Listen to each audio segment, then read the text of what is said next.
Listo. Buenos días, bienvenidos todos a nuestro cuarto curso regional. Ahora les voy a dar el pase a Roberto Dufo, quien es nuestro gerente de Talent and Culture acá en Perú, y les va a presentar a nuestros expositores. Gracias, Lorena. Primero que nada, muy buenos días. Bueno, me presento, mi nombre es Roberto Dufo. Como les dijo Lorena, bueno, yo he entrado recién al cargo de gerente de Talent and Culture acá en Perú. El día de hoy vamos a desarrollar, bueno, la exposición de lo que son las evaluaciones de las empresas. Esta capacitación está a cargo de Brian Torquia, que es de Argentina, y Carlos Canto, que es de Perú. Bueno, espero que la exposición se enfoque a, bueno, a lo que nosotros estamos buscando, y un gusto, quedo a la mano de ustedes.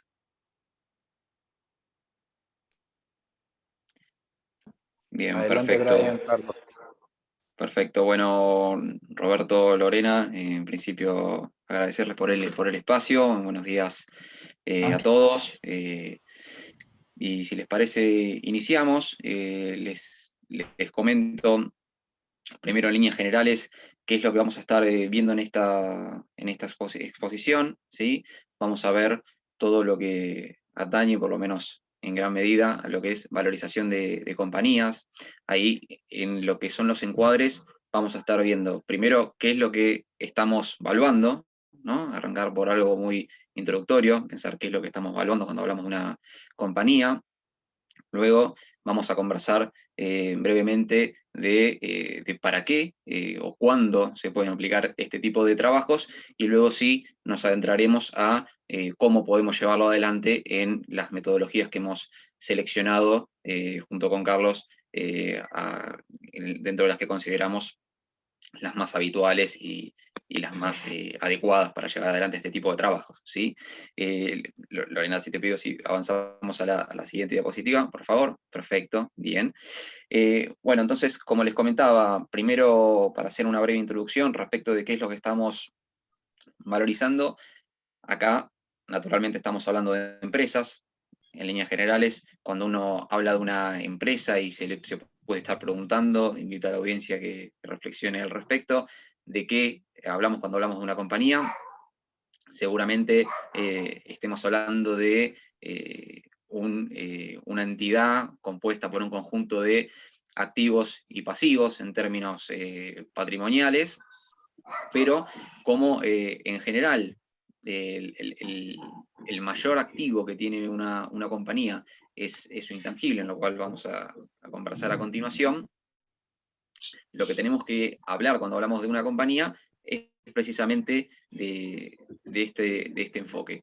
Y en ese sentido, cuando hablamos de un intangible, una definición muy básica, naturalmente, hablamos de algo que no tiene, algo que no es material, algo que no se puede ver ni tocar, ¿no? Esto en líneas generales. Ahora, cuando hablamos de una compañía, ¿de qué hablamos cuando hablamos del intangible de una compañía? Bueno, hablamos de su posicionamiento de mercado, hablamos de cuáles son los contratos, los vínculos comerciales, cuál es el sentido de conocimiento del negocio en el cual desarrolla, cuál es el valor agregado que le da a su giro de negocio. ¿Y esto por qué?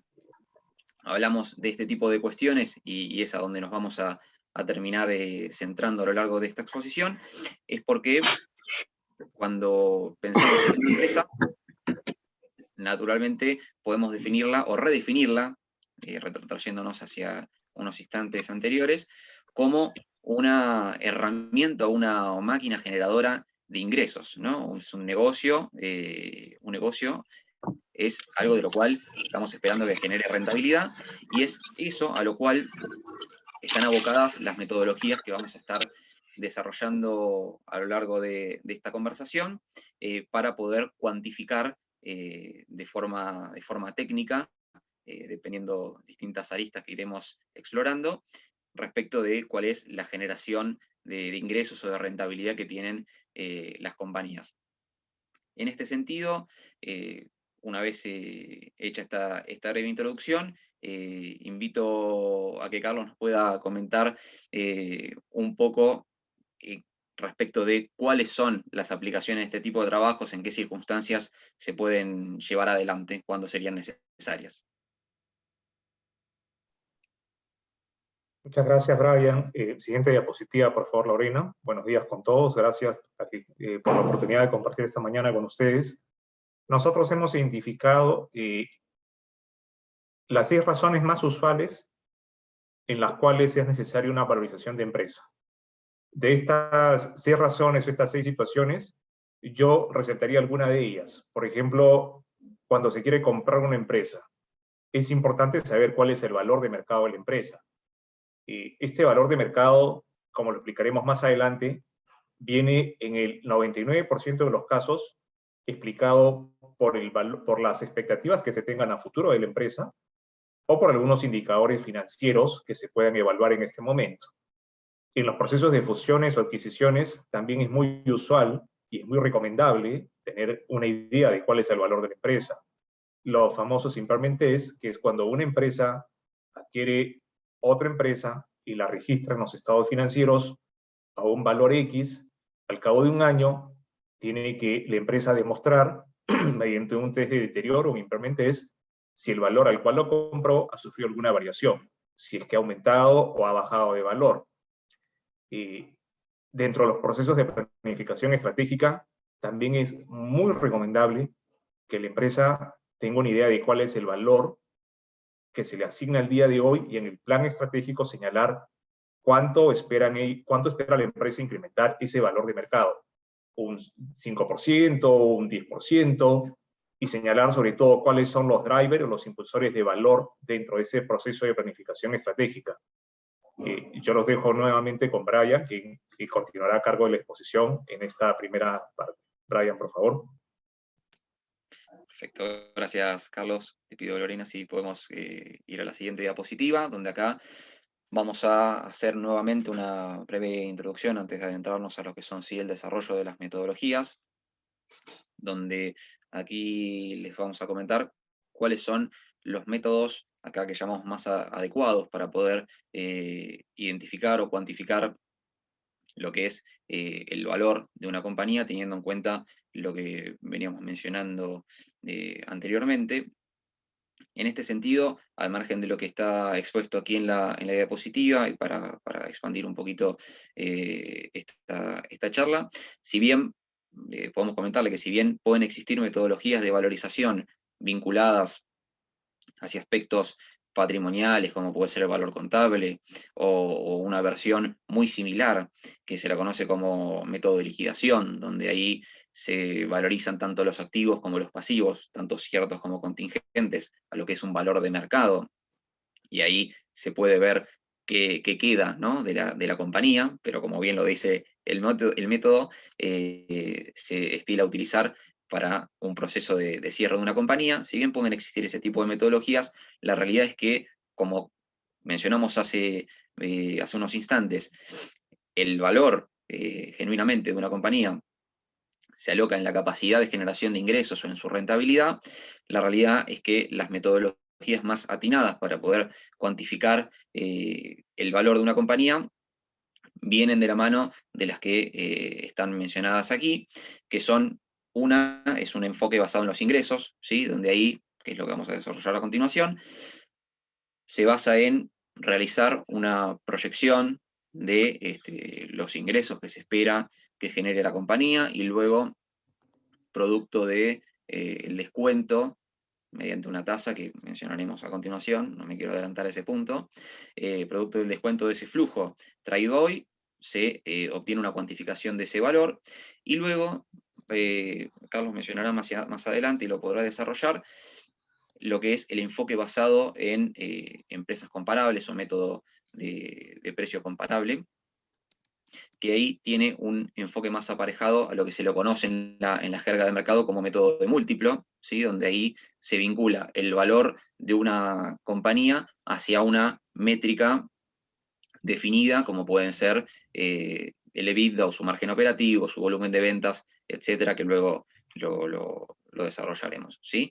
Pero esos son los dos enfoques que estaremos abordando. Ahí te pido, Lorena, si podemos continuar. Yo voy a estar mencionándoles de forma desarrollada, en principio, la metodología de flujos descontados, si podemos continuar. Bien, perfecto. Entonces, ¿Cómo podemos abordar una metodología de flujos descontados? Bueno, aquí para reducirlo a una forma muy lo más didáctica posible, lo hemos expuesto en distintas etapas. Acá, para llevar adelante un proceso de valorización mediante método de flujos descontados, podemos hablar de una primera etapa de relevamiento, una de modelización, una de proyección y una posterior final etapa de descuento. A decir verdad, luego vendrá una etapa bonus que mencionaré un poquito más adelante, pero en líneas generales estas son las etapas en las cuales podemos esquematizar este tipo de trabajo. En lo que hace al relevamiento, ahí lo que se lleva adelante es una primera investigación, un primer acercamiento mediante entrevistas y mediante información histórica de parte de los analistas para con el cliente, para poder obtener un conocimiento lo más pormenorizado posible de lo que son las particularidades del negocio, ¿no? Esto a cuenta de que el núcleo de esta metodología, o la razón de ser de esta metodología, se basa justamente en poder proyectar la performance de los ingresos de la compañía, y para poder realizarlo, naturalmente, es un pilar crítico poder tener un conocimiento lo más fino posible de lo que es el giro de negocio. Una vez que se obtiene ese conocimiento a través de, como les mencionaba, ya sea entrevistas o análisis mediante información histórica, lo que son los analistas realizan una modelización de lo que es el esquema de negocios, donde ahí se le da un tratamiento customizado, ¿sí? Muy particular, dependiendo del caso por caso, y donde se refleja mediante herramientas de hojas de trabajo cómo es el devenir de la compañía en función de distintas variables de acuerdo a las características del negocio, que naturalmente pueden variar de acuerdo a el caso con el cual nos estemos encontrando. Una vez finalizado ese proceso, lo cual naturalmente no es secuencial, pero lo mencionamos de esta manera para hacerlo más práctico, se procede a lo que son realizar las proyecciones y poderlas naturalmente incorporar al modelo previamente realizado. Aquí lo ideal, luego hablaremos de cuáles son la diferencia entre lo ideal y lo posible, ¿no? Pero lo ideal es poder consensuar con el management de la compañía las proyecciones para que tengan un marco de razonabilidad, naturalmente, y que puedan reflejar la realidad de lo esperado de la forma más consciente y atinada posible. Una vez finalizada lo que es la proyección en el modelo, vamos a obtener, que es lo que vamos a ver luego, el flujo, lo que se le conoce como flujo de libre disponibilidad, ¿sí? Que es lo que genera la compañía una vez pasado por su proceso de ventas, de cobros, de pagos, de inversiones realizadas, ¿sí? Que son las variables que se tienen en cuenta en esta metodología, y una vez obtenido el flujo de libre disponibilidad, que naturalmente es un flujo, para la redundancia, intertemporal, ¿no? Que se ve a futuro, mediante una tasa de descuento, que idealmente, luego volvamos a ese punto, ¿no? Pero idealmente surge de un cálculo técnico-matemático específico para el caso que se está analizando, se procede a descontar, valga la redundancia nuevamente, ese flujo hacia lo que es su valor presente para poder comparar lo que son flujos futuros a lo que es dinero en valor al día de hoy. Y una vez finalizado ese proceso es en el cual se obtiene, en términos conceptuales, lo que llamamos el rango de valor, que es el resultante de este tipo de procedimientos. Aquí, si podemos continuar, Lorena, si te pido, avanzamos la próxima diapositiva. Vamos a ver un caso práctico, ¿sí? Muy simplificado, naturalmente, para poder llevar a lo concreto lo que les mencionaba hace instantes. Acá vamos a ver, vamos a mencionar las mismas etapas en las cuales los invitábamos a desarrollar hace un instante. Primero, la etapa de relevamiento. Acá, en este caso del ejemplo práctico, asumimos de que ya está finalizada, ¿sí? Que ya analizamos un caso o un caso de negocio donde ya nosotros como analistas ya hemos comprendido cómo funciona, cuáles son las particularidades del negocio, cuáles son las necesidades de inversión que tiene, cómo es su estabilidad en el tiempo. Ya hemos conversado con el management o con el personal crítico para comprender cuestiones más particularidades al margen del negocio, ya más bien de la compañía en sí que estamos analizando, para ver si hay que tener en cuenta alguna consideración adicional. Entonces, toda esa etapa la asumimos como que ya se ha transcurrido, y ahí tomamos como caso hipotético una información histórica de balance, ya sea vía estado de resultados como estado de situación patrimonial, de los últimos 3 años, y pasamos a lo que son las etapas de modelación y de proyección en forma simultánea, porque esto, como les mencionaba hace instantes, lo mencionábamos en forma separada solamente para escindirlo en forma didáctica, pero la realidad es que es algo que sucede en forma paralela. Entonces, acá lo que podemos ver, los invito a que puedan ver la variación o la no variación que se ve de los números en términos históricos, y lo que ven a la derecha del cuadro, ¿sí? en tinta roja, ya para el año 2021, 2022, etc., son las estimaciones, tanto en materia de resultados como en materia de situación patrimonial, donde aquí, repito, son la forma de simplificación, porque la realidad es que luego al momento de hacer este tipo de trabajos se ven particularidades de una forma mucho más compleja. Proponemos, por ejemplo, suponiendo que solamente vamos a tener esta información, proyectar el estado de resultados mediante una media móvil, ¿sí? un promedio de los últimos 3 años. Obteniendo esa información proyectada, que es, repito, lo que pueden ver en el margen derecho del cuadro, por ahora centrémonos en lo que es el estado de resultado, ahí habremos obtenido lo que son, para nosotros como analistas, la proyección de las ventas de los próximos 3 años, de los próximos 5 años, perdón, por supuesto, asumiendo de que esto estuvo bajo consenso con el management en función de el desarrollo metodológico que mencionábamos anteriormente. Aquí una pregunta crítica que debemos hacernos al momento de desarrollar este tipo de metodologías es qué tan razonable o no se ve la proyección que podemos hacer, ¿sí? Porque esto, como decimos internamente, las herramientas o las hojas de trabajo pueden decir todo lo que nosotros querramos, no nos consultan razonabilidad, el Excel no consulta razonabilidad, pero sí es gran parte del valor agregado que le damos nosotros como analistas para con el cliente, poder observar la razonabilidad, repito, de las proyecciones. En este caso, naturalmente, les hemos propuesto un criterio simplificado de promedio móvil, y como vemos a continuación, esto invito a que lo puedan reflexionar cada uno, por lo que vemos es una proyección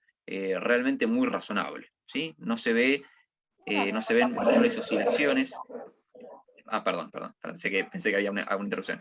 No se ven mayores oscilaciones en materia de las proyecciones de ventas, y la realidad es que se ven muy consistentes con respecto a la historia, ¿sí? Tanto en materia de ventas como en materia de costos, tanto directos como indirectos, etc. Con lo cual, de esta manera, una vez hecho el relevamiento que mencionamos, hecha la modelización y la proyección, podemos concluir de que esta proyección es razonable en términos del estado de resultados, y luego podemos centrarnos brevemente en lo que es el estado de situación patrimonial, para luego dar paso a la siguiente instancia, donde acá, ¿qué es lo que podemos observar?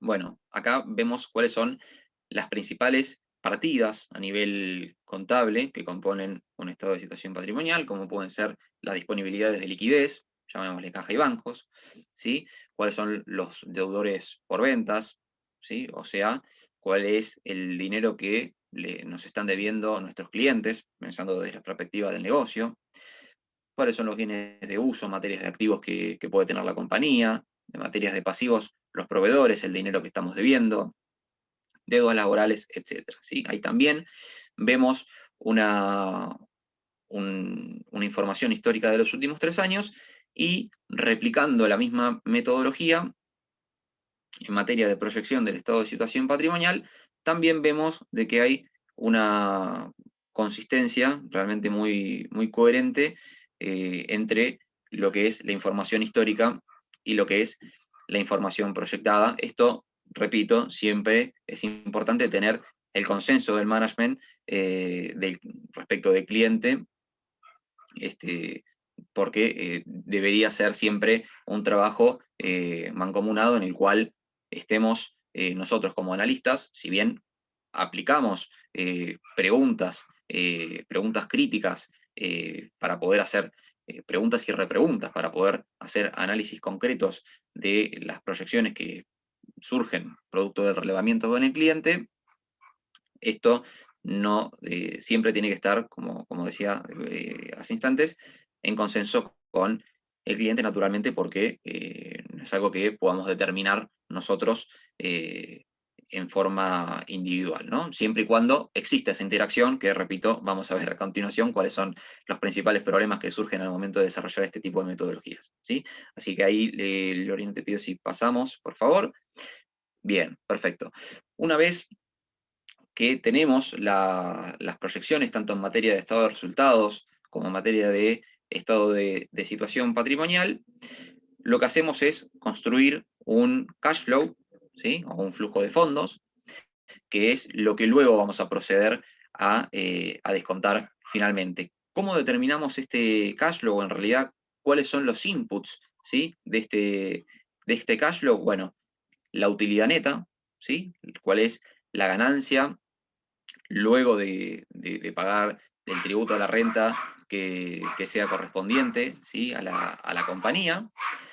¿Cuáles son las amortizaciones en materia contable que se han involucrado dentro de la proyección, las cuales aquí en el cash flow proyectado las proponemos en sentido inverso? ¿Esto por qué las proponemos en sentido inverso? Porque las amortizaciones son estrictamente una partida contable y no necesariamente reflejan una erogación o una inversión en sí misma, con lo cual, a priori, en el cash flow se proponen en sentido inverso para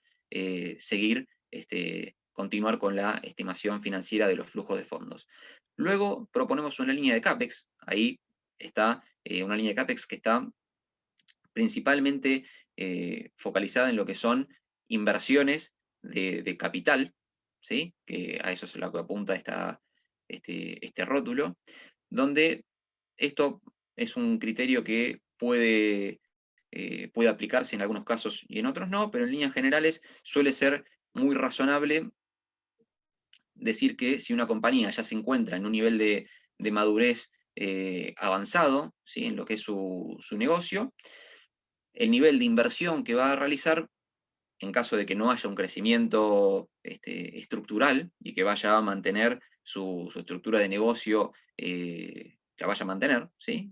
Como era lo que estábamos proponiendo hace un instante, resulta razonable decir que las inversiones que va a hacer son equivalentes en promedio al volumen de amortización de sus activos, pensando en un concepto de mantener la estructura operativa de la compañía. Con lo cual, ahí volvemos a neutralizar el efecto y ya sí modificamos el criterio contable de amortización a un criterio financiero de erogación, ¿sí? Propiamente dicha, en lo que es CAPEX.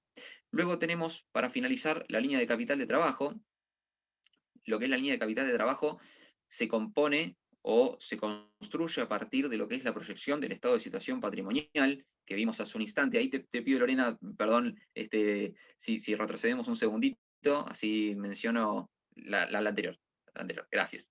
Así hago una breve mención de lo que es capital de trabajo.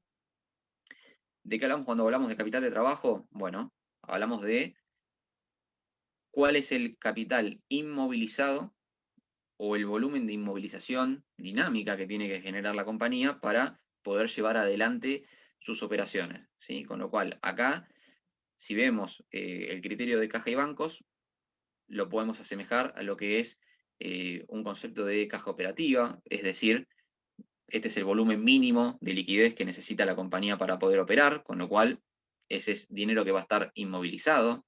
Si hablamos de deudores por ventas, hablamos de dinero que la compañía no dispone, pero que eventualmente lo va a tener, pero dado que hay un giro de negocio que ya está normalizado, ya sabemos de que hay un cierto volumen de dinero que siempre va a estar en constante rotación y va a estar pendiente de cobro, con lo cual también es un dinero inmovilizado.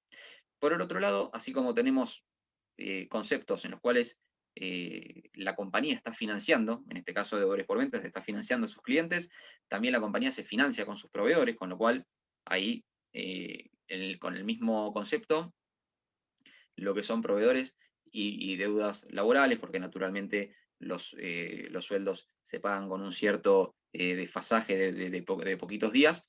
Ese tipo de conceptos tendrán un impacto positivo en materia financiera, y el conjunto de todos estos criterios es lo que va a conformar, ahora sí, Lorena, te pido si volvemos, perdón el ida y vuelta, gracias, es lo que van a conformar la línea de capital de trabajo, que aquí lo interesante, y también como último corolario en materia de lo que es el flujo de libre disponibilidad, un indicador en forma de tip, ¿sí? que podemos mencionar, que solemos ver los analistas al momento de hacer este tipo de trabajos, es ver precisamente la línea de capital de trabajo, porque es un indicador muy noble respecto de la razonabilidad de las proyecciones, ¿sí? ¿Esto por qué? Porque un negocio que no tenga crecimiento, eventualmente, no tiene por qué tener mayores necesidades de inmovilización de capital, ni tampoco un efecto positivo en materia de el crédito que está obteniendo de sus proveedores. Con lo cual, ¿qué es lo que deberíamos observar en un trabajo de evaluación vía método de flujo descontado? Deberíamos observar una línea de capital de trabajo que tienda a estabilizarse, ¿sí? Y a ir reduciendo su variación prácticamente a cero. Aquí, naturalmente, como estamos hablando de un caso didáctico, lo llevamos esa convergencia hacia ver una variación cero. ¿Y por qué vemos una variación cero? Bueno, naturalmente porque ahí ya decimos que el negocio no está creciendo y que llegó a un volumen estable, ¿sí? Un volumen estable respecto de todas sus variables.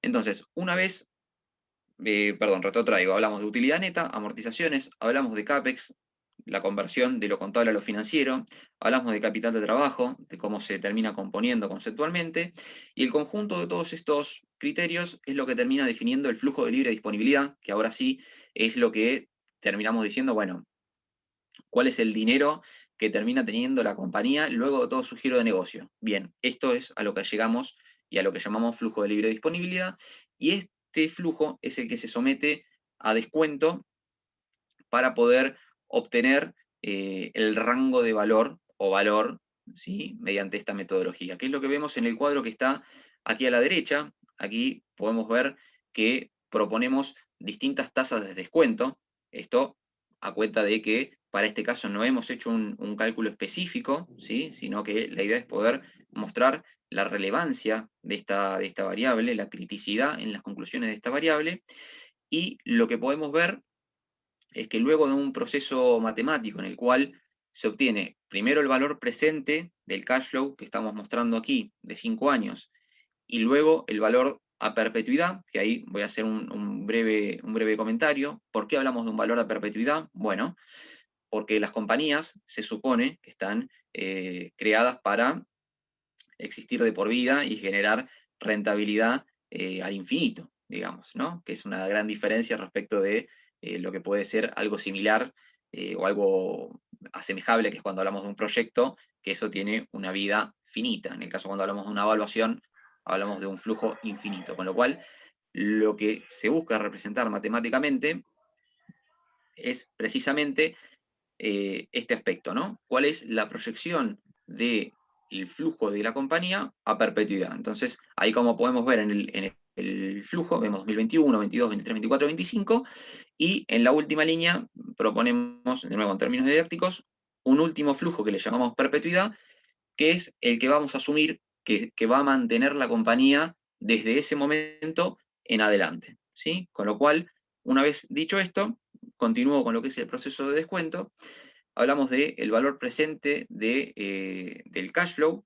Ahí lo que estamos viendo es cuál es el valor presente de los 5 años concretos que estamos proyectando, 2021 a 2025, dependiendo el nivel de tasa, que ahora menciono eso. Luego vemos cuál es el valor de perpetuidad, que esto, continúo con lo que mencionaba hace instantes. Este valor, en este caso de 2 millones de dólares, naturalmente, porque lo tenemos expresado en miles, lo que hacemos es perpetuarlo al infinito y descontarlo a hoy, mediante el mismo proceso en el cual se descuenta el flujo de los primeros 5 años, y ahí obtenemos este valor a través de esta fórmula matemática, pero aquí el objetivo es más bien poderlo exponer conceptualmente. Y la sumatoria de tanto el valor presente de los primeros 5 años como el valor presente del valor a perpetuidad es lo que nos va a otorgar la cuantificación del valor de empresa a través de esta metodología, naturalmente sujeto a el nivel de tasa de descuento que se esté utilizando. Entonces ahí vuelvo a lo que mencionaba hace un instante. Naturalmente, para este caso, como les decía, no hemos construido un cálculo de tasa específico, adrede, justamente para poderles mostrar cuál es la incidencia y cuál es la criticidad de esta variable, ¿no? Entonces aquí vemos que tomando una tasa de descuento del 8 al 12%, pasando por el 10%, vemos como en la línea final, que expresa el valor de empresa, pasamos de hablar de un negocio que puede valer 25 millones de dólares a 16 millones de dólares, con lo cual esto expone la criticidad y la importancia de poder determinar en forma técnica este componente, justamente porque tiene un impacto muy significativo en lo que es la determinación del resultado, que es lo que también vamos a profundizar brevemente a continuación. Ahí sí, Lorena, te pido por favor si pasamos a la siguiente diapositiva. Perfecto, bien. Aquí es, en este último slide, lo que les invito a poder recorrer es una última etapa, es este bonus que les mencionaba en materia de cómo se lleva adelante un proceso de flujos descontados, donde hago un repaso breve, hablamos de relevamiento del negocio, hablamos de modelización, hablamos de proyección y de descuento, donde llegamos a las conclusiones que vimos hace instantes, pero luego un gran valor que tiene este tipo de análisis es poder realizar lo que se conoce como análisis de sensibilización del valor de la compañía. Y esto, ¿por qué nos es posible? Les voy a comentar, y cómo se realiza.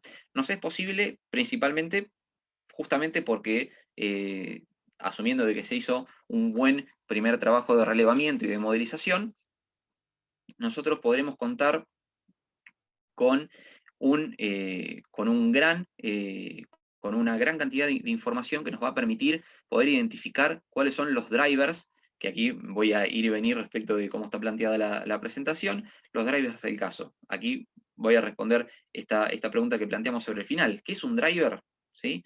En términos, es una jerga de la metodología, ¿no? Al momento de ejecutar este tipo de trabajos. Un driver es una variable que, ante pequeñas modificaciones en su determinación, tiene un gran impacto significativo en la determinación o cuantificación del valor, ¿sí? Entonces, para cualquier tipo de variable que identifiquemos que tenga esa incidencia, es posible identificarla como driver. Y una vez identificados esos drivers, que ahí vuelvo y me respondo a la pregunta que dejaba aquí sobre el final, cuando decimos cómo seleccionamos los más importantes, bueno, en función de lo que les mencionaba, en función del grado de incidencia que tienen.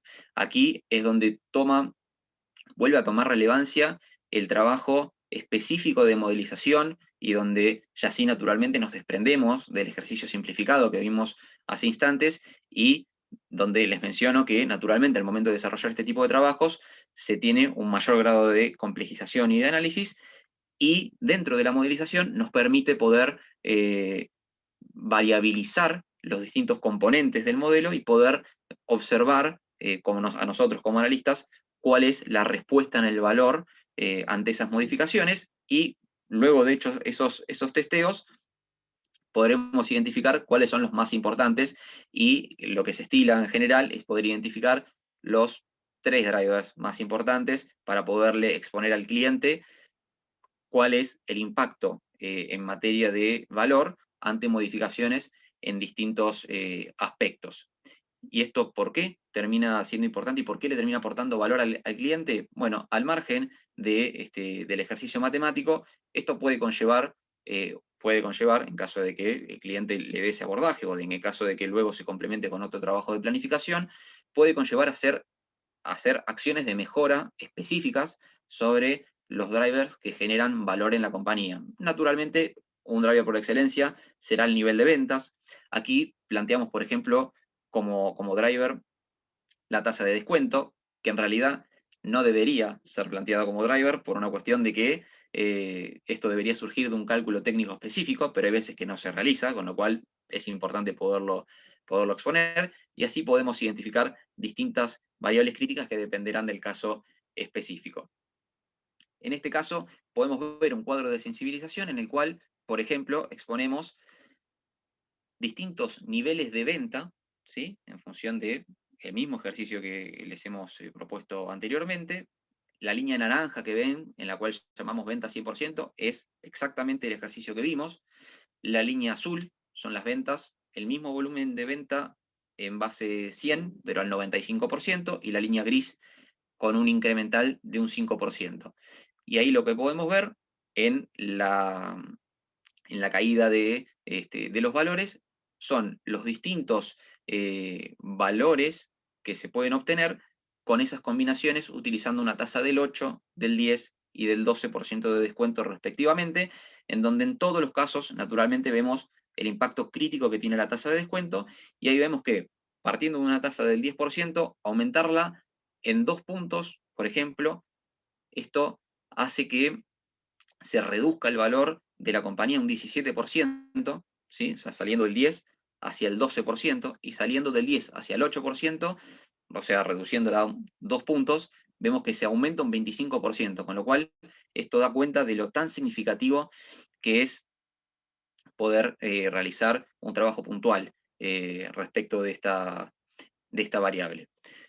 Muy breve comentario respecto de cómo se arma esta variable. La tasa de descuento se la conoce como una tasa compensadora de riesgos, ¿sí?, en la cual se tienen en cuenta un factor libre de riesgo, que suele ser la tasa que pagan los títulos de tesoro americano, porque se consideran a nivel general en finanzas internacionales activos libres de riesgo. Luego se consideran primas de mercado, ¿sí?, donde ahí se considera el retorno de las acciones de Estados Unidos de los últimos años. Eso se lo termina ponderando por un factor específico que sale de un cálculo también técnico puntual, que le otorga el grado de especificidad, saliendo de lo general del mercado y yendo a lo puntual del tipo de negocio que estamos viendo.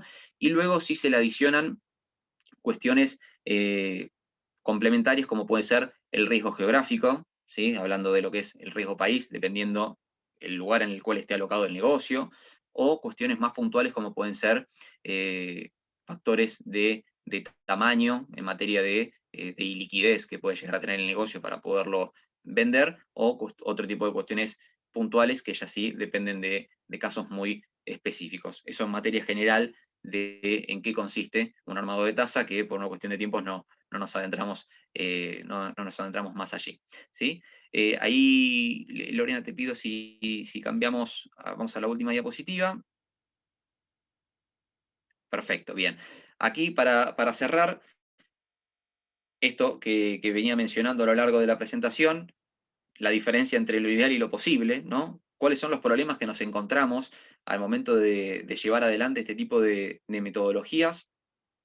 Porque, a ver, naturalmente el recorrido que les hemos propuesto en este caso es asumiendo de que no hay ningún inconveniente, tanto en materia de acceso a la información como en materia de participación del cliente, etcétera, pero la realidad es que al llevarlo a la práctica nos encontramos siempre con algún que otro inconveniente o varios de ellos. En este caso nos puede pasar, por ejemplo, les voy a mencionar los 4 más habituales. el que la información histórica o que la información actual no sea precisa o no tenga la mejor calidad, ¿sí? Esto puede ser porque al lidiar con empresas más bien pequeñas o de tamaño medio, que no tengan un grado de sofisticación o de enfoque en lo que son sus variables económico-financieras, no tengan información de forma ordenada, eso es muy factible, con lo cual hay que trabajar con la mejor información posible. Que haya también una escasa colaboración del cliente en materia de proyecciones, lo cual a veces puede ser por una cuestión de tiempos u otras por una cuestión estrictamente de desconocimiento, lo cual hace que nos tengamos que involucrar de una forma mucho más activa en la construcción de proyecciones y tener mayor cantidad de iteraciones con el cliente en el ida y vuelta para poderlas definir y consensuarlas.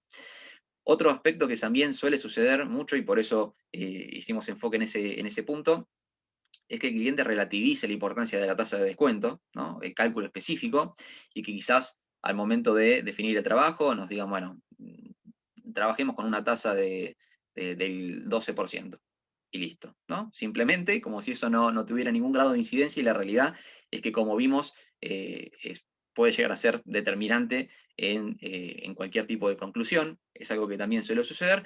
Y después, naturalmente, algo transversal que nos afecta a todos los aquí presentes, es en mayor o menor medida, ¿no? Pero es el contexto latinoamericano volátil en materia de, ya sea cuestiones estrictamente políticas o financieras o de crisis o cualquier otro tipo de connotación que le dé mayor grado de incertidumbre a las proyecciones que hacemos, lo cual haga que todo este trabajo conlleve un desafío adicional, dependiendo del contexto en el cual se desenvuelvan, ¿sí? De esta manera, hemos visto cuál es el desarrollo de una metodología de flujos descontados, de una forma muy simplificada, pero espero práctica y útil para todos, y lo invito a Carlos a que a continuación nos pueda desarrollar la metodología de múltiplos.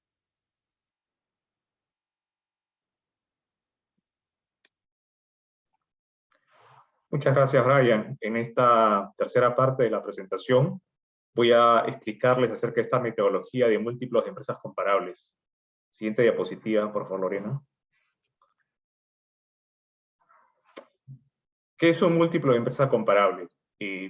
Es tratar de determinar el valor de una empresa en función al valor que tengamos de otra empresa comparable del mismo sector, con las mismas características y en relación a algún indicador financiero que se pueda tener. Llámese las ventas, la utilidad operativa conocida como EBIT o el EBITDA. Dentro de este grupo de empresas comparables y de transacciones de empresas comparables, podemos encontrarlas aquellas que vienen directamente de las empresas que cotizan en bolsas de valores o aquellas que han pasado ya por un proceso de compra o de venta, un proceso de manejo. Estos múltiplos suelen tener algunas discrepancias entre sí y muchas veces se explica un poco por las expectativas que tienen los inversionistas al momento de comprar una acción en bolsa de valores, al momento de esperar un crecimiento. Y bueno, en otras ocasiones esto está relacionado ya cuando uno cierra efectivamente la transacción, uno efectivamente ya ha hecho una oferta por la empresa, entonces suelen haber discrepancias.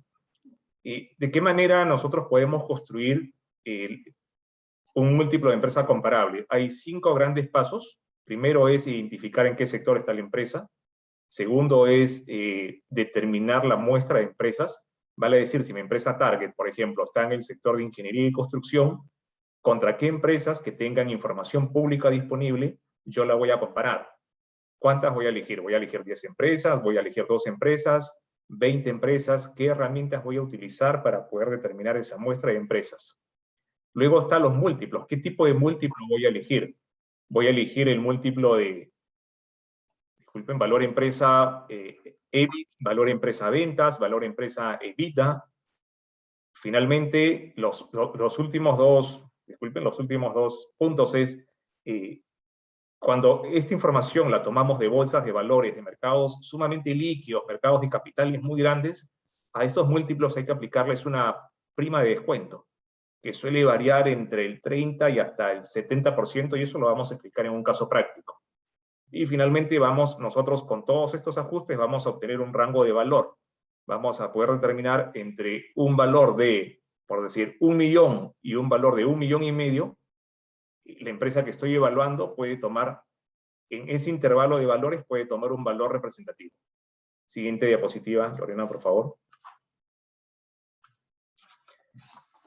¿Cuáles son los tres grandes múltiplos o los tres múltiplos que se suelen utilizar cuando se valorizan empresas bajo esta metodología? Está el múltiplo Enterprise Value, que es, EV son las siglas de Enterprise Value, que es valor empresa versus las ventas. Este múltiplo es muy recomendable utilizar cuando la empresa que estamos evaluando no genera utilidad operativa, no genera utilidad neta positiva. Cuando la empresa está en rojo, está en pérdidas, se suele utilizar este indicador, el Enterprise Value de ventas. ¿Qué es lo que nos dice este indicador? Nos dice cuántas veces la venta, cuántas veces la facturación anual que puede tener la empresa está valorizada.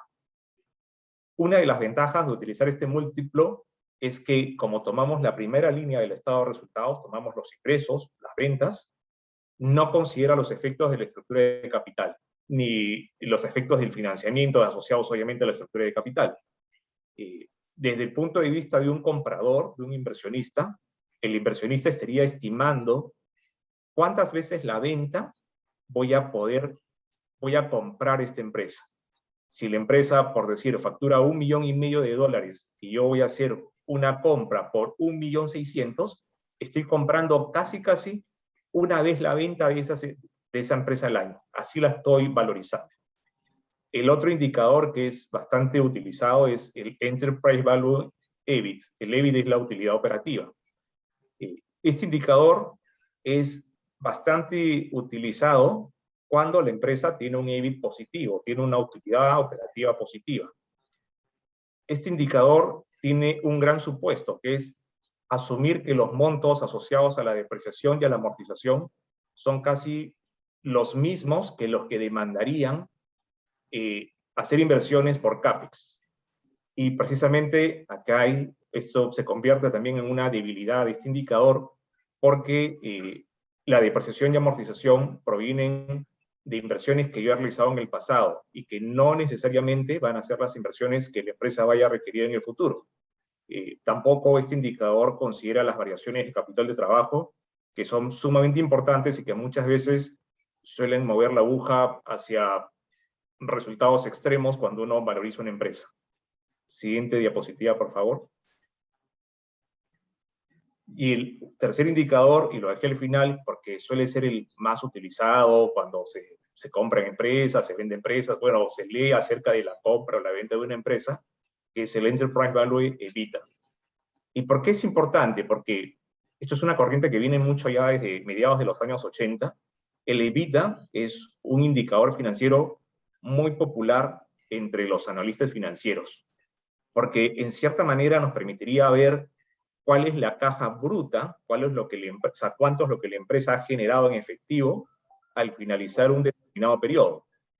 Esta caja bruta no considera los efectos de ningún apalancamiento financiero, de ninguna deuda, es una caja bruta antes de los intereses. Entonces, muchos analistas financieros le suelen dar mucha importancia a este indicador, porque al no estar afecto a la estructura de capital, permite comparar rápidamente a la empresa que estoy valorizando, a la empresa que estoy evaluando, versus los pares, independientemente de la estructura de capital, ventajas que puedo obtener por acceder a un financiamiento. ¿Cuál es la desventaja de este indicador? Que no considera los gastos necesarios por CAPEX, por inversiones, y no considera tampoco el capital de trabajo. Entonces, en cierta manera, es un indicador bastante representativo, muy utilizado, pero que no deja de tener algunas desventajas. Siguiente diapositiva, por favor. Vamos a verlo esto en un caso práctico. Este es un caso ficticio de una empresa del sector de ingeniería y construcción. Las cifras están en dólares americanos. Es una empresa que vende al año 10 millones de dólares. Tiene un costo de ventas de 4 millones, lo que hace que tenga una utilidad bruta de 6 millones. Tiene una utilidad operativa de 2,600,000. Y al final, después de los efectos financieros, y del impuesto a la renta le queda una utilidad neta de 1,5 millones, 1.575.000. Yo de este estado de resultados voy a seleccionar 3 líneas. Las ventas de 10 millones, el EBIT, que es la utilidad operativa de 2.600.000, y el EBITDA, que serían 3 millones. ¿Cómo llevo el EBITDA? Le sumo al EBIT los efectos de la depreciación y la amortización. Siguiente diapositiva. Considerando que hemos determinado que esta empresa está en el sector de ingeniería y construcción, el primer paso, que es la identificación del sector, ya lo tendríamos realizado. Nos quedarían los siguientes pasos, que es determinar la muestra de empresas con las cuales vamos a comparar esta empresa de ingeniería y construcción y determinar cuáles son los múltiplos que vamos a utilizar para poderla valorizar. Esta información es información bastante actual, es al 31 de julio, hace 6 días. Son los múltiplos para las empresas del sector de ingeniería y construcción que cotizan en bolsas de valores. Esta primera tabla tiene múltiplos bastante frescos, bastante recientes, tanto a nivel mundial, a nivel de mercados emergentes, a nivel de los mercados latinoamericanos. Por ejemplo, vamos a enfocarnos solamente en los mercados latinoamericanos. Una empresa del sector de ingeniería y construcción en un mercado latinoamericano estaría siendo valorizada 1.5 veces, la X de acá significa veces, 1.5 veces la venta. Si la fuéramos a valorizar por utilidad operativa, deberíamos de estarla valorizando a 24 veces la utilidad operativa que la empresa haya obtenido. Y si la fuéramos a valorizar con el indicador de Enterprise Value EBITDA, deberíamos de valorizarla en un poquito más de 14 veces el EBITDA. Pero tenemos otra tabla adicional, que son los múltiplos de empresas comparables del sector de ingeniería y construcción, pero que ya han pasado por un proceso de M&A, que ya han sido vendidas, han sido ya compradas. En este caso, y solamente para no alargar mucho la tabla, solamente puse la línea correspondiente a Latinoamérica, nos indica que el múltiplo Enterprise Value EBIT ventas es de 1.33, Enterprise Value EBIT es de 9.82, y el Enterprise Value EBITDA es de casi 7.7 veces. Entonces, solamente nos vamos a enfocar en la última línea, porque es lo relevante para nosotros, para el mercado latinoamericano, y con estos múltiplos y con los indicadores que seleccionamos, que fueron las ventas, el EBIT y el EBITDA, vamos a determinar, y vamos a verlo directo y simple, que es poder determinar el valor de una empresa. Siguiente diapositiva, Lorena, por favor. Bueno, acá tenemos justamente las ventas de la empresa, las ventas de 10 millones, tenemos el EBIT, que era 2.600.000, y el EBITDA, que es de 3 millones.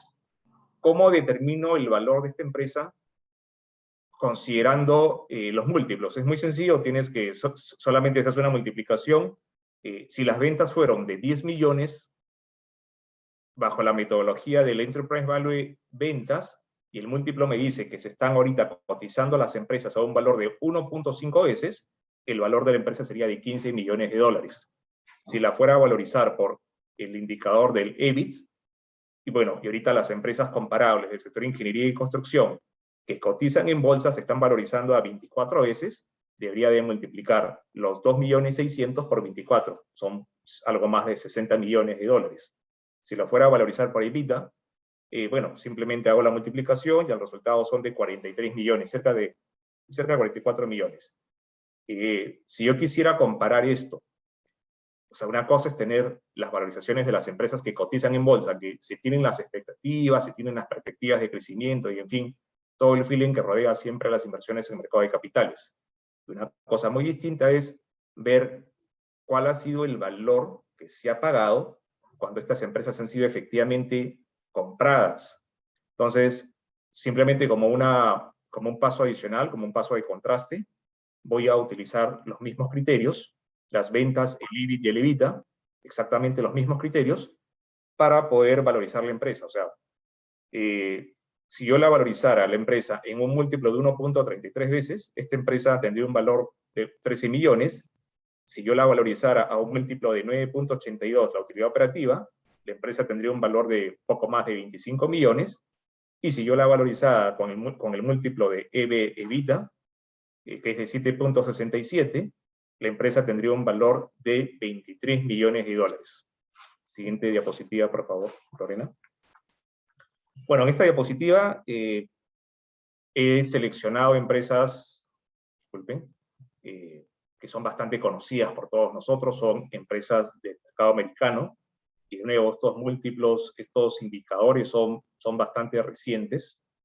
Acá tenemos los múltiplos de estas empresas, de Apple, de Amazon, de Facebook y de Netflix.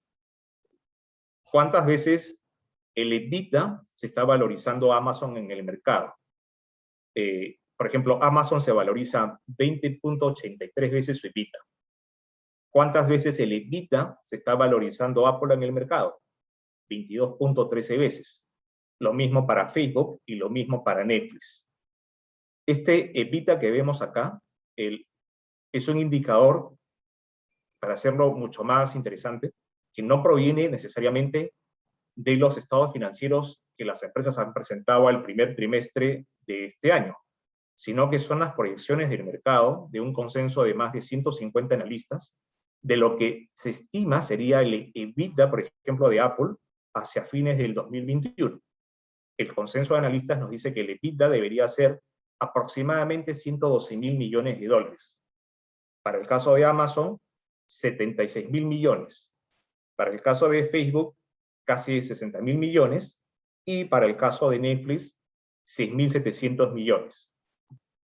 Si yo tengo estos dos indicadores, tengo el múltiplo y tengo el EBITDA, es bastante directo y bastante sencillo poder estimar el valor de estas empresas. ¿Qué es lo que hago? Algo exactamente lo mismo que hice en el ejercicio anterior. Voy a multiplicar el múltiplo, en el caso, por ejemplo, de Apple, 22.13, por el EBITDA proyectado, algo más de 112 millones. Entonces, bueno, lo que voy a obtener acá es un valor bastante grande y extravagante para nuestra realidad. Apple en el mercado ahorita está valorizada a más de 2 trillones de dólares. Amazon en el mercado está ahorita valorizado en 1.5 trillones de dólares. Facebook tiene cifras un poquito más terrenales, si lo queremos llamar así. Son 884.000 millones de dólares. Y Netflix, que de esta muestra de 4 empresas, es la que menor valor tiene, pero no por eso menos importante, son cerca de 205.000 millones de dólares. A ver, siguiente diapositiva, por favor. Lo ideal, cuando una valorización está, digamos, bien hecha, entre comillas, porque esto no deja de estar sujeto a ambas metodologías, a un gran componente de subjetividad, es que los valores que yo obtenga entre la metodología de múltiplos de empresas comparables y flujos de caja tiendan a converger, tiendan a ser muy similares. Si yo comparo los valores que he obtenido para Apple, para Amazon, para Facebook y Netflix, bajo ambas metodologías, realmente la diferencia, o sea, tanto para múltiplos de empresas comparables, que es la barra naranja, o la metodología de flujo de caja, que es la barra gris un poco oscuro, los valores están muy cercanos. O sea, es, digamos, la valorización ideal. Ojo, estos flujos de caja no los ha elaborado TGS, ninguna de las firmas que participamos esta mañana. Estos flujos de caja provienen de un consenso de analistas que lo obtenemos a través de nuestro sistema y con Reuters, estamos inscritos al sistema y, bueno, son flujos de caja con mucha aproximación, con mucho feeling de mercado. ¿Qué es lo importante acá? Señalar que cuando estamos en mercados sumamente líquidos, mercados muy desarrollados, donde los capitales se mueven a una velocidad increíble, las metodologías siempre, en el 95% de los casos, van a tener a converger. Cuando estamos en mercados un poco más ilíquidos, sujetos a mucha volatilidad, solemos encontrar mucha diferencia entre una metodología y otra metodología. Por eso, al inicio de mi presentación señalaba que muchas veces tenemos que utilizar primas de ajuste, primas de liquidez, porque los mercados latinoamericanos, uno, que son más pequeños, dos, que por lo general las valorizaciones las hacemos para empresas privadas, no para empresas que cotizan en bolsa. Tres, que no es lo mismo tener un título de Apple y poderlo, o sea, un título, una acción de Apple, y poderla vender en el mercado, o sea, la vendes a una velocidad increíble, en cuestión de segundos, que tener tal vez una acción de una empresa muy pequeña, que, o sea, muy pequeño me refiero a empresas que facturan por debajo de los 5 millones de dólares, eso es muy pequeño para Latinoamérica, y que obviamente, o sea, es una empresa que no cotiza, es una empresa que está en un mercado privado, es una empresa mucho más pequeña, entonces no voy a poder tener la misma liquidez. Por eso el hecho de aplicar las primas de liquidez es sumamente importante, sobre todo en mercados pequeños como los nuestros, como el mercado latinoamericano. Siguiente diapositiva, por favor. Simplemente por un tema de poder comparar y poder ver más o menos cómo van los valores. Elegí también algunas empresas que creo que son muy familiares para la mayoría de nosotros. Tenemos a FEMSA, empresa mexicana, bastante diversificada y con más de 130 años en el mercado. Tenemos a Tecnoglass, una empresa colombiana. Bueno, Alicor, que es toda una empresa, es una de las empresas más importantes en Perú, y Cablevisión Holding, que es una empresa argentina. De nuevo, acá tenemos los múltiplos a los cuales actualmente estas empresas son valorizadas en el mercado. Tenemos los EBITDAs proyectados por el consenso de analistas que les hablaba hace unos minutos, y tenemos los valores de estas empresas en términos de mercado. A ver, FEMSA tiene un valor de cerca de 36.000 millones de dólares, Tecnoglass algo más de 1.000 millones, Alicor cerca de 2.000 millones de dólares, y eso que son empresas muy grandes en nuestro continente, y Cablevisión Holding, un valor en dólares de más de 5.000 millones de dólares. Para que comente un poquito acerca de estos resultados y acerca de las diferencias que pudieran haber, yo le voy a ceder nuevamente la palabra a Brian para la siguiente diapositiva. Perfecto, gracias Carlos. Sí, ahí, disculpen. Lo que podemos comentar, ratificando y haciendo énfasis en lo que bien mencionaba Carlos, es que estos datos nos permiten concluir de forma muy certera que ambas metodologías son adecuadas técnicamente para poder cuantificar o mensurar el valor de una compañía, razón por la cual las traemos a esta exposición y razón por la cual hemos dejado de lado otras, ¿sí? que mencionábamos al inicio. Pero también es importante destacar que la convergencia de estas metodologías es esperable que se dé en casos, como bien lo mencionaba Carlos, en casos de que haya lo que se le conoce como información completa, ¿no? Información completa, mercados profundos, alto nivel de transaccionabilidad, lo cual hace que al tener información de calidad y vasta, conlleve a que ambos análisis terminen confluyendo. Ahora bien, no hay que dejar de lado que si bien podemos destacar esa confluencia o esa convergencia esperada de las dos metodologías, no hay que dejar de lado y hay que hacer mucho énfasis en que esa convergencia está sujeta a que el target que estemos analizando disponga de este tipo de connotaciones que estábamos mencionando. Con lo cual, ahí por contraposición, decimos que como los casos que solemos analizar los aquí presentes de empresas en Latinoamérica que no cotizan en bolsa, que no tienen profundidad en materia de información disponible y que resulta en algunos casos complejo poder obtener precios comparables, eso hace que ahí conlleve a que se empiecen a bifurcar las metodologías y que pase a no tratarse como una generalidad la convergencia de las mismas, sino más bien como una excepción, la que va a estar sujeta a distintas aristas que hay que tener en cuenta en el caso específico que se esté analizando, que son algunas de las cuestiones que vamos a mencionar al final de la charla.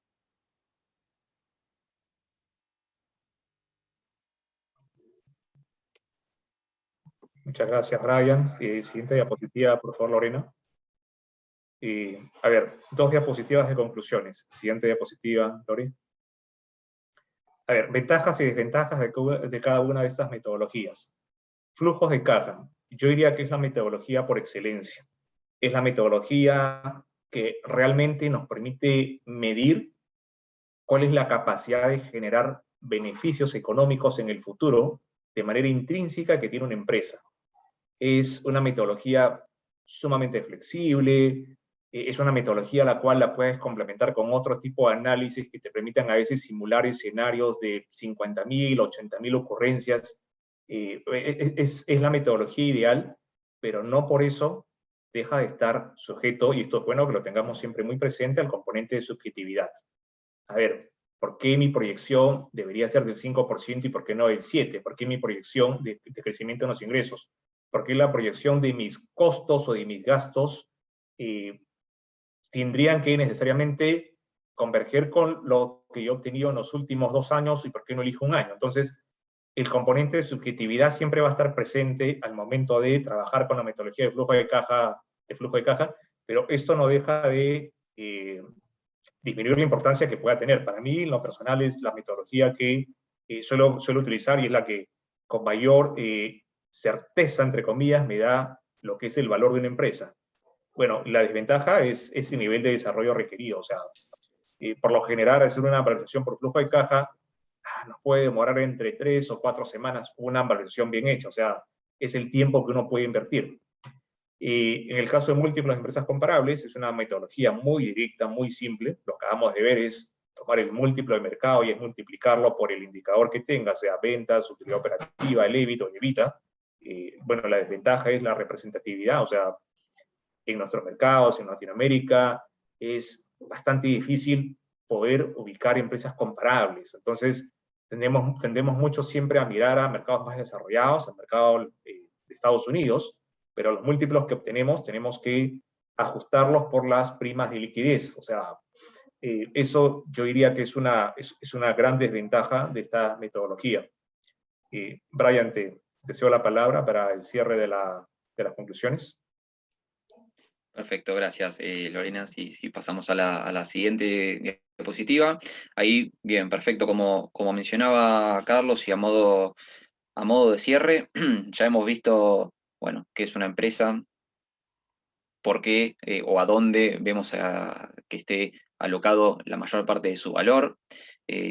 Hablamos de que la consideramos un activo generador de flujo y de rentabilidad, y por qué, y por razón por la cual las metodologías más adecuadas son la de flujos descontados y múltiplos, con las aristas que mencionaba Carlos en materia de sus ventajas y desventajas.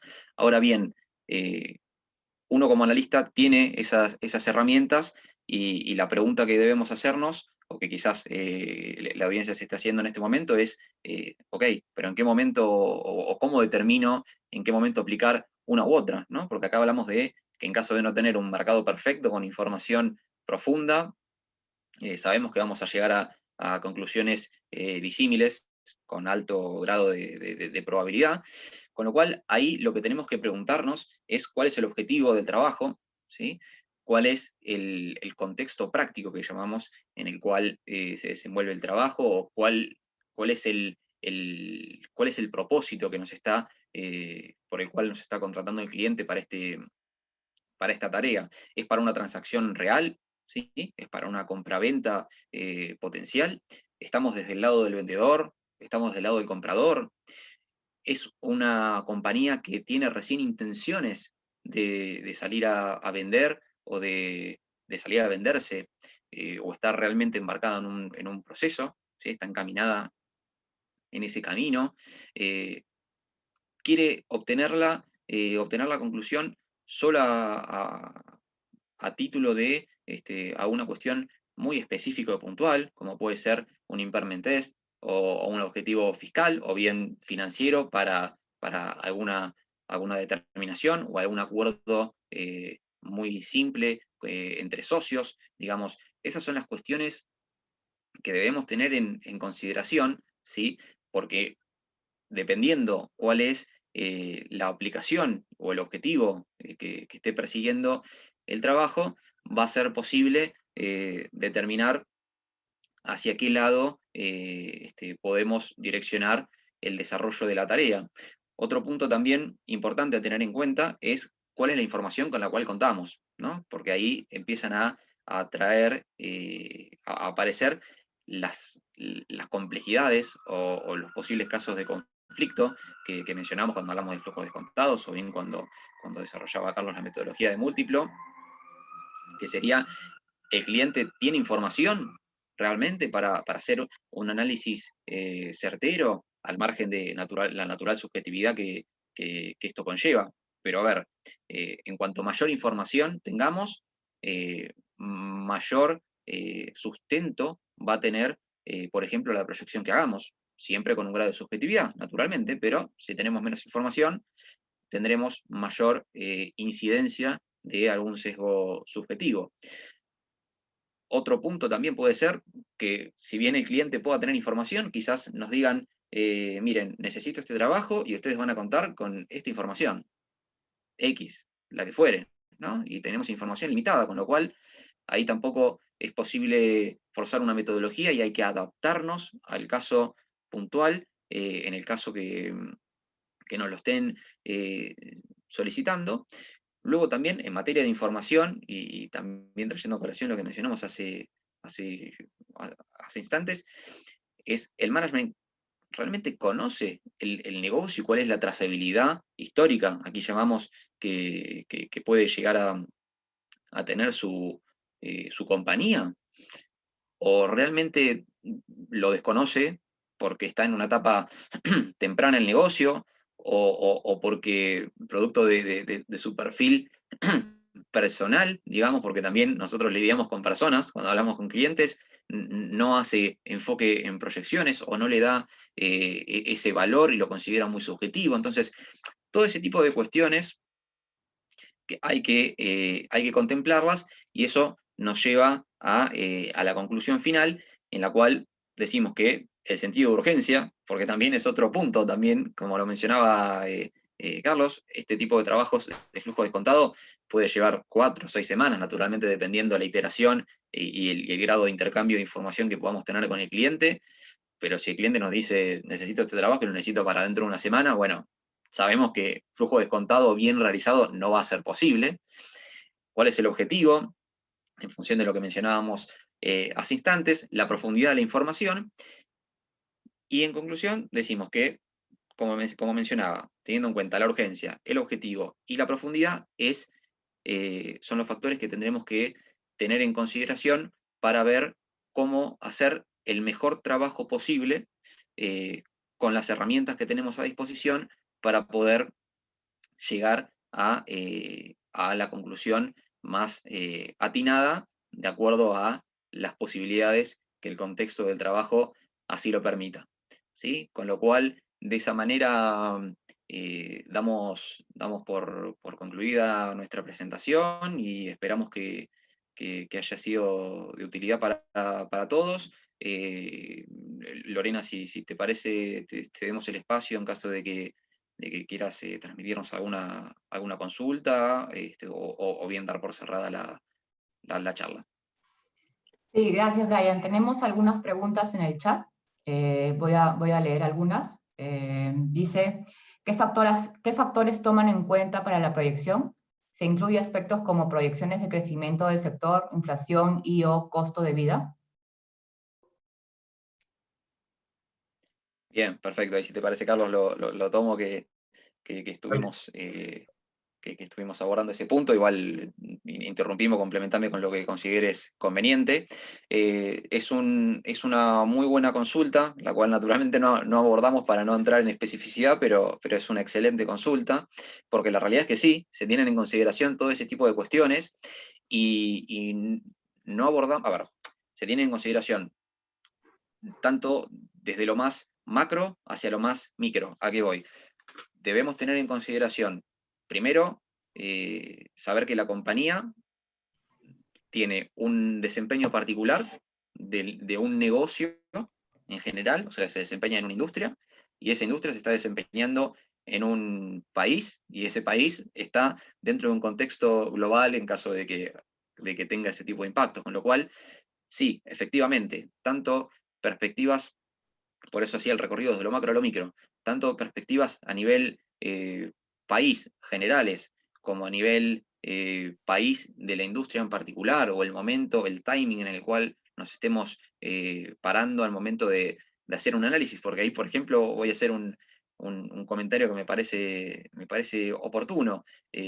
Imaginen la diferencia que podía llegar a tener realizar un trabajo por más pormenorizado, perdón, que fuere, de flujos descontados en septiembre de 2019, ¿no? Pre-pandemia, o en enero de 2020, ¿no? O en julio de 2020, con lo cual este tipo de cuestiones terminan teniendo una incidencia crítica, naturalmente, en este tipo de trabajos. Eso en lo que hace a la primera parte de la consulta, y luego en lo que hace a inflación, sí, naturalmente en países donde ese impacto, esa variable tiene un impacto significativo, en mi caso, al estar en Argentina, naturalmente y lamentablemente es algo que nos atañe y nos trae bastantes complicaciones. Sí, es algo que se tiene en consideración. Ahí lo que se trata de hacer siempre es hacer las proyecciones y las estimaciones en moneda dura, ¿sí? Tratar de dolarizar el flujo para luego obtener una tasa de descuento denominada en dólares. Por eso me pareció importante el aspecto de inflación, porque la tasa de descuento se denomina en dólares, justamente porque es muy complicado poder incorporar intertemporalmente en la tasa de descuento el impacto de la inflación, con lo cual se construye un flujo en dólares con los supuestos que se consideran adecuados en ese momento, ya sea manteniendo la relación tipo de cambio de inflación, o generando algún tipo de descalce en función del caso particular que se esté abordando, y una vez llegado el flujo en dólares, ya ahí habremos neutralizado, subjetividad mediante, desde ya, pero habremos neutralizado el impacto de la inflación y podremos proceder a descontar el flujo en dólares para llegar a las conclusiones que estuvimos viendo. Gracias, Brian. Acá tenemos otra pregunta de Sergio Pineda. ¿Cuál es la metodología para evaluar intangibles, tales como marcas y patentes, propiedad industrial?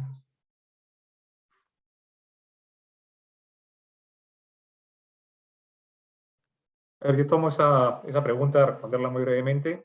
La metodología se conoce como Relief from Royalties. Es una metodología que parte de la identificación de los ingresos proyectados por la empresa y cuál es el royalty, vale decir, cuál es el derecho de uso de esa marca, de una marca similar que alguna empresa comparable estaría pagando en el mercado. Técnicamente es una metodología que proyecta a partir del royalty de los ingresos de la empresa un derecho de uso, proyecta unos flujos de caja, por lo general a 5 años, los trae a valor presente y bueno, eso es lo que se suele utilizar en el mercado para valorizar intangibles como marcas o patentes. Es lo más utilizado. Gracias, Carlos. Creo que hacemos una pregunta más, una última pregunta, de Iván Aguilera. Dice, una evaluación de la otra son completamente diferentes en la construcción del valor, ambas con sus pros y sus contras. En la práctica, ¿cuál ha sido su experiencia en el sentido de que sea más apegada a la realidad o que genera una mayor confianza al momento de valorizar una entidad? Yo diría que es la metodología, y luego le cedo la palabra, por supuesto, a Brian, un poco de por su experiencia. Yo diría que definitivamente es la metodología del flujo de caja descontado. Sin embargo, como ya lo mencionaba y Brian coincidía en ese punto, al estar sujeto de mucha subjetividad, es bueno comparar el resultado que obtengo por la metodología de flujo de caja descontado con la metodología de múltiplo de empresas comparables. Digamos que deberíamos de esperar, haciendo los ajustes necesarios a los múltiplos, que hay una cierta convergencia entre ambas, ¿no? Y si no lo hubiera, bueno, debería haber una explicación bastante racional a esa diferencia, ¿no? Pero en mi experiencia, y dando una respuesta muy concreta, definitivamente la metodología de flujos de caja descontado es la que nos ofrece una mayor aproximación al valor. Brian, para lo que tú consideres necesario. Sí, perfecto, Carlos, yo coincido, tomando aspectos de los que incluso has mencionado en las conclusiones finales. Ahí lo que tenemos que tener en cuenta siempre es qué es lo que nos da una metodología y qué es lo que nos da otra, ¿no? Pensando en la, llamémosle, conveniencia de acuerdo a el caso que estemos abordando, al margen de que naturalmente por una cuestión técnica deberían converger, pero sí, desde ya la metodología de flujos descontados es la metodología por excelencia para llegar a conclusiones en valorizar empresas que no tienen información o cotización pública, y esto resulta también importante pensarlo en esos términos, justamente por la flexibilidad que da esa metodología, que es justamente lo que mencionaba Carlos, por eso prefiero agarrarme de esas palabras, que me pareció muy oportuno,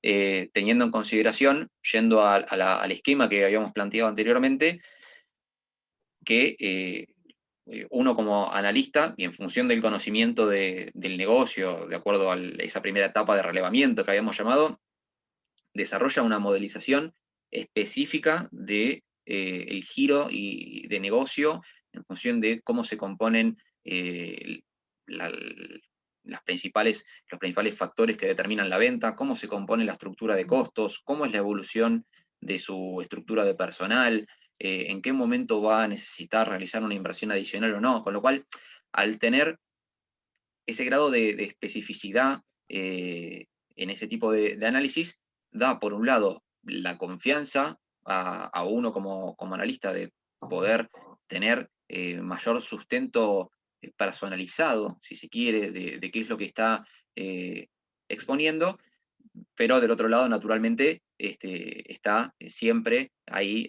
acechando, digámosle, el sesgo de subjetividad, que es lo que tratamos de mitigar como riesgo, utilizando la mayor cantidad de información posible y la mayor cantidad de conversaciones o de iteraciones con el cliente para justamente que las conclusiones sean lo más consensuadas posible. De esa manera es donde le damos ese grado de confianza al trabajo. Excelente, gracias. Bueno, nada, agradezco a Carlos y a Brian por su tiempo, por darse el tiempo de hacernos esta charla, este curso, y a todos los que pudieron asistir. Yo les voy a estar enviando la grabación y la presentación también, para quienes no quieren volverlo a ver o si no han podido asistir. Y nada, que tengan un buen día y buen fin de semana para todos. Gracias. Feliz día a todos, mucho gusto. Muchas gracias a todos. Muchas gracias. Gracias. Gusto. Gracias. Cuídense. Hasta luego. Gracias a todos. Buen día.